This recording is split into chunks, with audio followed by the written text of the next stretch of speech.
E aí, jovens, tudo bem com vocês? Estamos aqui então para mais um vídeo do nosso canal. E no tema do vídeo de hoje eu vou falar sobre um assunto que está muito em voga ultimamente, que eu tô recebendo várias e várias perguntas lá no meu Instagram. Se você não me segue no Instagram, @RenanZadonadi, o link tá aqui no comentário fixado.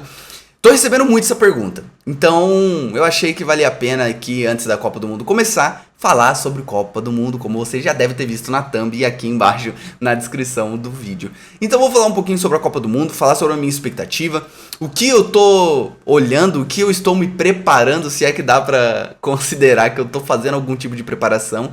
Então vou mostrar um pouquinho pra vocês aqui as odds em geral, principalmente voltado ali no mercado de gols, que é o meu foco principal, né? E dar uma contextualizada em algumas coisas aqui que eu acho que é importante, beleza? Bom, com relação à Copa do Mundo, se você que tá vendo esse vídeo quiser trabalhar junto comigo, junto com o Wagner Daronco, junto com o Paulo Salles, famoso Paulinho, clica aqui embaixo no comentário fixado que você vai ver a comunidade alfa. E aí você clica, entra no site lá, lê tudo como o alfa funciona e vê se faz sentido para você ou não. Para você ter essa opção de trabalhar com a gente ali, um preço super acessível, você consegue trabalhar com a gente na Copa do Mundo, beleza? Então, vou dar uma contextualizada aqui primeiro, falando sobre precificação em linha geral, né? Porque um dos critérios que eu utilizo para selecionar um jogo de futebol, quando eu vou fazer, é o preço. Quanto maior é a odd do under, né? Ou seja, quanto o jogo tem expectativa mais over, mais eu quero estar nesse jogo. E olhando as precificações que eu encontrei lá na Copa do Mundo, foram precificações assim não tão interessantes, mas já era algo esperado e aqui eu vou contextualizar para vocês algumas coisas. Primeiro, por que era esperado que, pelo menos para mim, da minha parte assim, que as odds não iam ser lá em cima? Porque imagina que você tá trabalhando Nations League, por exemplo. Você tem, sei lá, uma França jogando contra um país nada a ver. Cara, nessas situações onde você tem um super favorito, como a França, como a Alemanha, por exemplo, jogando com o Liechtenstein, sei lá, uma seleção mesmo muito fraca, você vai ter um preço mais atrativo, né? E falando um pouquinho de precificação aqui, quando eu falo um preço atrativo, é quando você olha para o 2,5 FT e você vê uma odd acima de 2. Isso é o que o mercado, em linhas gerais, considera um jogo over, né? Qualquer coisa abaixo de 2 ali é um jogo considerado under, ou seja, tem a expectativa de menos 2,5 gols, né? Ou seja, vai ficar 1-1, 1-0, enfim, não tem muito placar aí acima de 2,5 gols. Então o mercado tem essa expectativa under. Quando você encontra mercados ali com 2,30, 2,50, 2,70, 3, que você encontra, por exemplo, uma Bundesliga aí, você vai ter muito mais margem, né, para trabalhar esses preços. Então são jogos que eu prefiro. Eu prefiro jogos com odds mais alta, porque por mais que o jogo seja uma loucura, você vai ter várias oportunidades ali em lado do back ao under, porque muita coisa vai ter que te pagar muito, porque essa odd tem muito que descer até os 90 minutos. Então você tem 90 minutos para uma odd descer de, por exemplo, 1,80 até 1,01, enquanto você tem uma odd de 3 para descer no mesmo tempo a 1,01. Então tem mais oportunidade, a precificação é melhor. São os jogos que eu prefiro trabalhar. Então, bom, Renan, beleza, então sua expectativa tá ruim para a Copa? Não tá ruim, mas eu sei que a precificação não vai ser tão atrativa assim. E fazendo essa comparação com jogos de seleção em geral, imagina que você tem uma Alemanha como Liechtenstein, que eu acabei de falar, ou um outro país, sei lá, País de Gales, um país com menos expressão assim no futebol. Você não vai encontrar uma odd baixa, sabe? Normalmente essa odd vai começar acima ali. Então aqui no caso, vou até mostrar a minha tela aqui para exemplificar. Aqui eu tô na tela da Betfair, né? Então, por exemplo, você tem o primeiro jogo aqui, o jogo do Catar e Equador.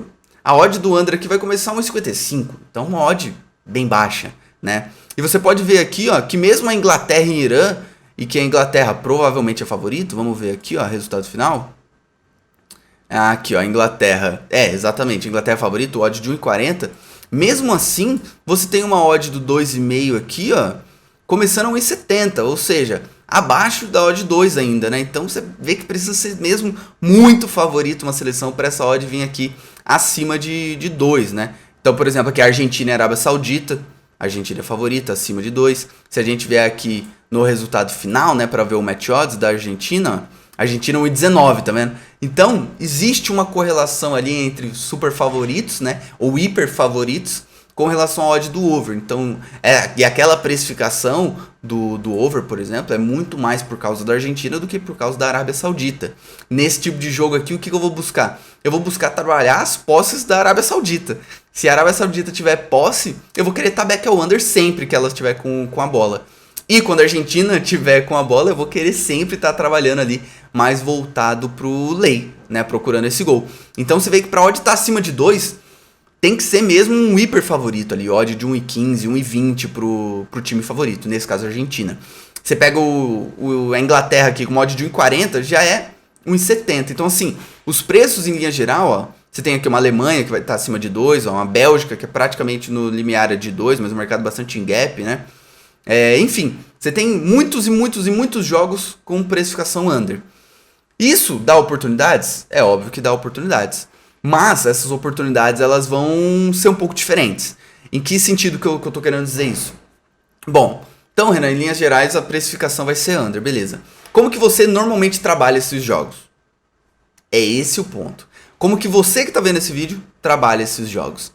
Eu já adianto pra vocês que se não fosse um jogo de Copa do Mundo, se fosse um jogo com liquidez média, por exemplo, um jogo do Porto, às vezes, jogando na Champions, que eu acho que não tiveram odds muito altas ali do Porto, apesar de eu não ter feito nenhum jogo do Porto, creio eu, né, acredito, pode estar falando besteira aqui, mas acredito que não. As odds do Porto, do under, né, no caso, elas não estavam assim estupidamente altas, acima de 2 ou 2,5, por exemplo. Provavelmente estavam abaixo. Naquele jogo ali, como que eu tentaria trabalhar? Cara, eu tentaria me expor em situações que são mesmo muito tranquilas. Evitar pagar bolas paradas, porque é um mercado que ele não tem uma tendência a te pagar muito, sabe? A maioria das bolas paradas, por exemplo, nesse tipo de mercado, elas vão te pagar o quanto vale ou menos do que vale, sabe? Só que você pode encontrar janelas de oportunidade em que o jogo te propicia, mesmo com uma odd ruim, te propicia pegar descidas, né? Ficar ali a favor de back or under com muita exposição, ou seja, muito tempo de exposição, só que com risco reduzidíssimo. A gente sempre tem que lembrar que a odd, ela quer representar um risco. Se aquela odd tá baixa, mas o seu risco tá ainda mais baixo do que aquela odd, cara, super tranquilo. Isso é a forma que eu costumo trabalhar em odds amassadas, tá? Em jogos com liquidez normal. Mas falando de Copa do Mundo, eu tenho que puxar na minha memória aqui jogos que eu tive muito dinheiro, como eu espero que tenha nessa Copa do Mundo, né? E com odds baixas. E aí, eu tenho que puxar na minha memória o que aconteceu parecido com isso. A Euro, por exemplo. A Euro 2020, né, que aconteceu em 2021. A Euro ali é um bom exemplo disso. Porque eu encontrei vários jogos de seleção, muitos jogos com muito dinheiro mesmo, e odds ruins na sua grande maioria. E o pior de tudo isso, qualidade do trabalho, né, vamos dizer assim, as qualidades que a gente tinha para trabalhar não eram das melhores. Essa Euro aconteceu ao redor da Europa toda, né? Então às vezes a gente não tinha feeds muito bons, a gente tinha radar muito ruim. Inclusive é um outro tópico que eu vou falar já já com relação à condição de trabalho nessa Copa. Então, cara, eu puxando a minha memória a Euro, eu lembro de mercados com odd amassada, só que com uma quantidade de dinheiro absurda. Mas isso não é o mais importante para mim. Se você me pergunta o que é mais importante para você em um mercado, Renan, não é tanto a liquidez, mas sim a fluidez. Ou seja, a quantidade de vezes que o mercado pisca. Imagina que num range de 2 até 1,90 eu consigo fazer ali 15, 20, 30 trades. Ou seja, no range de 10 ticks eu consigo entrar e sair 4, 5, 6, 7, 10, 20, 30 vezes. Por quê? Porque o mercado ele pisca demais. Aquele mercado tá parecendo uma árvore de Natal, sabe? Toda hora piscando, piscando, piscando, piscando. É esse tipo de mercado que eu encontrei na Euro e que eu acredito que eu vou encontrar também aqui nos jogos da Copa do Mundo e ainda mais, né? Porque Copa do Mundo estamos falando do maior evento, né? Então provavelmente a gente vai ter ainda mais dinheiro do que tinha na Euro. Dito isso, o que é relevante aqui? É eu falar para vocês contextualizar os mercados que eu me sinto mais confortável. E os mercados que eu me sinto mais confortável não são aqueles mercados de pouca liquidez. E nem são aqueles mercados de média liquidez. São os mercados em que eu tenho mesmo muito dinheiro e muita fluidez. Esses não são os mercados que eu faço mais dinheiro. Só que são os mercados que eu faço dinheiro com maior tranquilidade, se é que a gente pode falar tranquilidade quando a gente está falando de renda variável. Mas sim, são os mercados que eu faço dinheiro de maneira mais tranquila. Eu não vou falar fácil aqui, porque senão eu posso ser mal interpretado, igual eu já fui lá na comunidade alfa, quando eu disse que um jogo específico lá foi fácil de se trabalhar. Então, são jogos que eu me exponho a pouquíssimo risco para fazer dinheiro, mesmo com odds amassadas. Por quê, jovens? Porque eu aproveito a mágica e a magia que é você ter muito dinheiro. Quando você tem mesmo muito dinheiro em um mercado, você encontra muitas oportunidades para você entrar e sair. E é o que eu dei de exemplo agora há pouco. Num range de 2, às vezes até 1,90, que são ali 10 ticks, eu encontro oportunidades que eu faço ali 20, 25 trades. É um jogo, é um mercado, por exemplo, que eu tranquilamente faço ali 200, 250, 300 entradas. Ou seja, eu entro e saio do mercado 300 vezes, até mais. Por quê? Porque tem muita fluidez. Então, apesar de não ser o mercado em que eu faço mais dinheiro, é o mercado que eu faço dinheiro com menor risco. Por quê? Porque eu não preciso pagar muitos ataques muitas vezes. É só eu aproveitar a maravilha que é eu ganhar dinheiro ali no tique a tique. Por quê? Se eu entrar e sair 3 vezes, cara, eu vou estar ali volumando, né, oportunidades, micro trades que eu posso chamar assim. Ou seja, imagina que eu entrei, acabou de me buscar em back. Eu posso instantaneamente buscar o meu back, já plantar uma stake in lay no tick de baixo, que é muito provável que pela fluidez, pela quantidade de vezes que o mercado está correspondendo o dinheiro, eu consigo entrar e sair da minha posição de maneira rápida. Então, quando eu entro em lay, a mesma coisa. O meu lay acabou de entrar, eu já posso plantar dinheiro em back no tick de cima e às vezes até mesmo no mesmo tick, para eu ganhar um tempinho de exposição ali, às vezes de 4 segundos, 5 segundos a favor do gol e já fechar minha posição no mesmo preço ou num preço melhor ainda, porque o mercado já subiu um tick, já foi lá me buscar, e aí eu vou fazendo vários e vários trades. A minha tela nesse tipo de jogo, nesse tipo de mercado principalmente, é uma tela maluca, porque eu praticamente não olho para as strings. Eu fico só escutando o barulho do radar, né, porque o Marketing Play tem som, então eu fico ali só no som do MIP, e ali clicando, entrando e saindo, entrando e saindo, entrando e saindo, trabalhando muito, muito mesmo o mercado. E aí, o gol pode sair nessa janela de tempo que eu tô back, pode sair, não tem problema nenhum. Mas é muita oportunidade que eu encontro. E é raríssimo eu acabar tomando gol nesse tipo de situação. Porque quando eu percebo que vai surgir um ataque, ou eu percebo que o mercado vai ter uma direção um pouco oposta ao que eu tava imaginando, eu já mando 2, 3 stakes em lay ali. E dificilmente eu vou pegar o preço 10 ticks acima. Isso não vai acontecer, porque o mercado tem muito dinheiro, então você sempre consegue entrar num preço coerente, você sempre consegue sair um preço coerente. Então são mercados que propiciam assim muitos trades, e esses mercados propiciando muitos trades é um estilo que eu gosto. Eu sou aquele trader, né, do lance a lance. Quem me acompanha há mais tempo aí sabe, e eu compartilhei aqui com vocês um conteúdo, posso dizer assim, um conceito de trading que é respaldado na lógica dos 5 segundos. Ou seja, eu tenho 5 segundos ainda para tomar uma decisão? Tenho. Se eu tenho 5 segundos, cara, eu vou estar back ao under. E aí esse conceito, levando para mercados com extrema fluidez, você nem precisa se preocupar muito com essa lógica dos 5 segundos. Porque você sabe que se você fizer um trade ruim, beleza, você vai perder ali 2, 3 ticks. Ainda mais em odds amassadas, como vai ser a grande maioria desses jogos, dificilmente você vai tomar uma rasgada ali, por exemplo, em lay de 5 ticks. Dificilmente também você vai pegar uma descida de 5 ticks de uma vez só. Salvo exceções de bolas paradas, faltas 10 em 10, enfim, essas situações.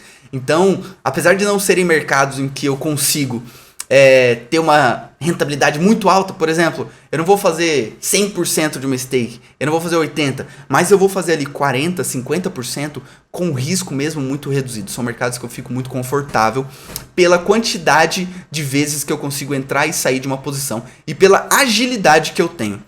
A stake que eu vou trabalhar na Copa do Mundo não vai ser muito diferente da stake que eu trabalho hoje. Vai ser uma stake de $200 ali e vou buscar mais exposição, né, em algumas situações específicas que eu acho que faz sentido. Então eu vou deixar me buscar às vezes $400, $600 ali para trabalhar o mercado, que eu acho que isso é tranquilo para mim, não tem muito mistério, já estou fazendo isso. E em mercados com mais liquidez, isso pode acontecer ainda mais. Vou dar um exemplo aqui. Plantei 3 stakes em back.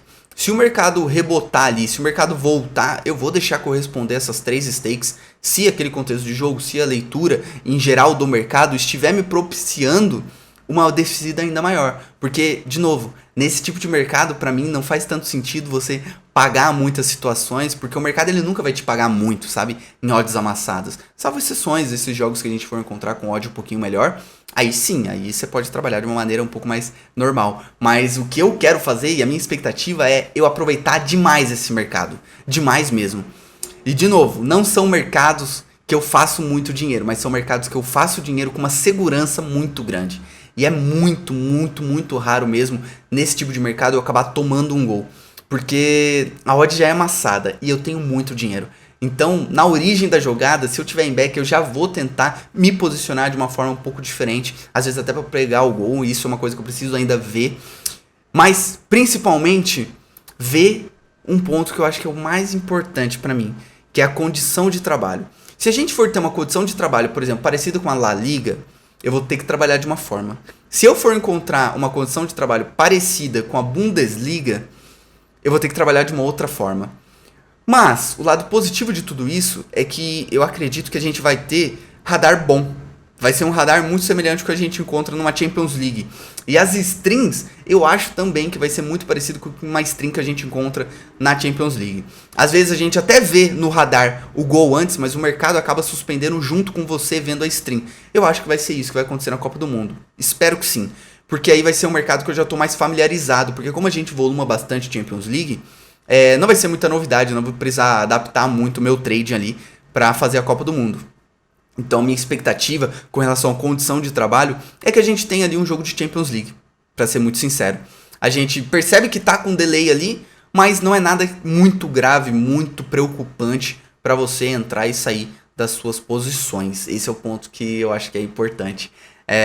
Porque o mercado ele de fato suspende com você vendo na string o gol. Então isso daí não muda tanto assim a minha lógica dos 5 segundos e todas essas situações. Mas como eu vou tentar aproveitar ao máximo essa fluidez no mercado, vai ser vários gols que eu vou tomar? Com certeza vão ser vários gols que eu vou tomar. Vão ser vários gols que eu vou pegar?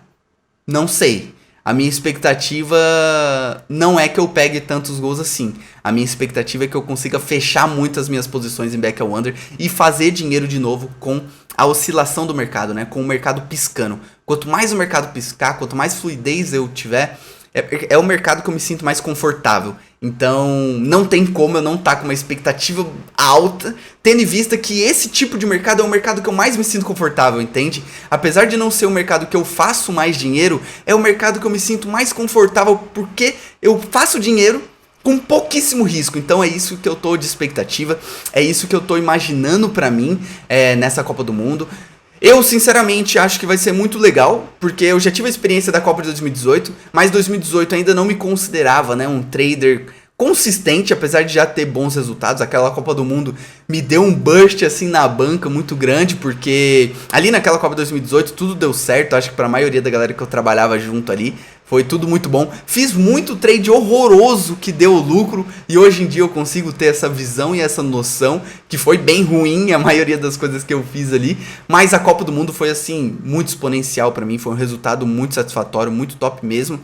E essa Copa de 2022, eu tô com a expectativa que ela vai ser boa também. Mas é sempre bom botar o pé no chão e pensar que é só mais um evento. A UEFA, né, no jogo da Euro que a gente teve, isso é até bom contextualizar, na Euro que teve em 2021, o começo dela não foi muito fácil pra mim. Foram ali os primeiros 10 dias dela, foi bem complexo. Eu tive que entender onde eu tava pisando, sabe? Mas depois as coisas fluíram, eu aprendi a trabalhar aquele mercado, então na Copa do Mundo talvez aconteça a mesma coisa. No começo ali, eu tenho que entender algumas dinâmicas de mercado, eu tenho que estudar um pouquinho, né, os mercados ali, pra depois eu entrar dentro de uma normalidade e falar, beleza, é aqui, é pra cá que eu vou caminhar, é pra esse lado, é pro lado esquerdo, pro lado direito, enfim. Como que eu vou trabalhar ali pra me adequar, né, nessa nova realidade que vai ser esses mercados da Copa do Mundo. Então, eu acho que vai ser bem parecido com a Euro, que aconteceu em 2021 ali. Eu acho que eu vou ter que me adaptar, entender primeiro, nos primeiros dias da Copa ali, onde eu tô pisando, e estudar um pouquinho pra me adaptar e aí sim ir fluindo igual a Euro fluiu depois dos 10, 15 dias ali. Os 10 primeiros dias da Euro foi bem ruim pra mim, eu demorei bastante pra entender o que tava se passando, mas depois eu entendi o que tava se passando e aí eu consegui trabalhar bem e tive um resultado satisfatório na Euro. Então, vamos ver, né? Já passou mais de um ano aí dessa Euro, bem mais de um ano, inclusive. E agora é só eu tentar, né? Me adaptar de maneira um pouco mais rápida do que eu fiz na Euro e seguir trabalhando de maneira normal. Na primeira fase da Copa, principalmente, a gente vai ter muito volume de jogo, vai ser muito legal. Depois das oitavas já diminui, quartas então, nem se fala, semi então, nem se fala, e a final. Mas é um evento muito top, um evento muito legal. Dezembro, em linhas gerais, é um mês bastante conturbado pra mim, aniversário de 350 pessoas. Então, vai ser difícil fazer essa gestão aí da Copa no meio do ano, no final do ano, né, no caso em dezembro. Mas aqui, novembro, vamos aí com tudo, né? Pegar essa primeira fase aí. E expectativa é ficar calmo, né? Minha expectativa maior é ficar calmo. É ter paciência, saber entender e ler aqueles mercados e ter humildade, principalmente. Isso é um ponto importante. Ter humildade, entender e aceitar que o mercado às vezes não vai se comportar da maneira que eu tô esperando. Espero que eu esteja errado. Mas é ter calma, ter paciência, que as coisas vão se encaixando. Se você tá vendo esse vídeo e você não é consistente, entenda que a Copa do Mundo, pra você, vai ser totalmente fora do que você viu até hoje. Eu lembro de 2018, quando rolou a Copa, que começou a Copa, eu falei, nossa, isso aqui é totalmente diferente do que eu tava pensando. Mas as coisas foram fluindo, eu fui assistindo conteúdos durante a Copa do Mundo, eu fui vendo as lives que estavam acontecendo durante a Copa do Mundo, e eu fui moldando meu trading ali. E eu já tava ali começando a ser consistente, né? Eu cheguei pra Copa já com bons resultados. Então foi um pouco mais tranquilo pra mim trabalhar. Mas entenda que vai ser algo totalmente novo. E é realmente novo. Porque acontece de 4 em 4 anos. Então mesmo que eu tenha essa experiência de 4 anos atrás de trabalhar uma Copa, é um Renan completamente diferente, que trabalha completamente diferente. Então eu preciso pegar essa expectativa um pouco, amassar ela e jogar na lata do lixo e aceitar o que o mercado me propiciar. Se o mercado me propiciar muitas oportunidades, cara, eu vou estar lá dentro, sabe? Eu espero de verdade, e provavelmente isso vai acontecer, uma liquidez absurda com uma fluidez absurda. E se eu tiver isso, independente das condições que eu vou ter, eu acho que eu vou conseguir desempenhar um bom trading. Não vão ser mercados que eu vou ter lucros muito altos, mas eu vou ter lucros muito seguros, se eu posso dizer dessa forma. Porque é um estilo de mercado que eu gosto de trabalhar. É um estilo de mercado em que eu me sinto confortável. Então, em um evento gigante como esse, a Copa do Mundo, não tem muito como eu esconder de vocês que eu tô bem propenso aí a ter um bom desempenho pela fluidez que eu vou encontrar nesses mercados. Porque eu puxando no meu PL os jogos em que eu tive essa fluidez, eu fiz não muito dinheiro, mas eu fiz dinheiro de uma forma muito segura. E é isso que eu espero fazer na Copa do Mundo. Aproveitar a liquidez e a fluidez desse mercado. Então, espero que esse vídeo tenha contribuído de alguma forma. Eu não faço nenhuma preparação pré-live, eu não estudo os times, então não posso ajudar muito vocês nesses aspectos. Mas saibam que cada trader tem uma necessidade. A minha necessidade, sendo muito sincero, é a Copa começar e eu conseguir me encontrar dentro daquela condição rápido. Eu entender como que aquele mercado funciona. Para eu não ficar batendo a cabeça na parede igual eu fiz na Euro. Se eu fizer melhor do que eu fiz na Euro, em menos tempo, vamos dizer assim, em ali 2, 3 dias da Copa eu já entender como que funcionam essas dinâmicas do mercado, eu acho que eu vou ter um desempenho ainda melhor, porque a Euro no começo foi bem ruim, e aí depois eu recuperei e ainda fiquei em lucro, mas na Copa do Mundo eu não quero repetir esse erro, então grandes competições requer que a gente compare com, né, no mesmo nível de proporção, então a Euro é algo bem relevante na minha visão. E a Copa do Mundo é algo incomparável. Mas se tiver alguma coisa próxima para comparar, vai ser a Euro. Então, né, acho importante contextualizar isso. Bom, jovens, não sei se você gostou desse vídeo. Não sei se o vídeo foi bom, se esse vídeo foi ruim. Mas aqui eu, né, falei algumas coisas que vieram na minha cabeça aqui, que eu fui soltando para vocês. Então, peço desculpa aí se você não gostou desse vídeo. Se você gostou, deixa o like. Se você não gostou, também deixa o dislike, é importante, né? Você falar aí o que você achou. Mas tentei ajudar aqui, né? Espero ter conseguido. Chique show, jovens? Bom, essa é a ideia de hoje. Tamo junto, forte abraço. E por hoje, era só tudo isso.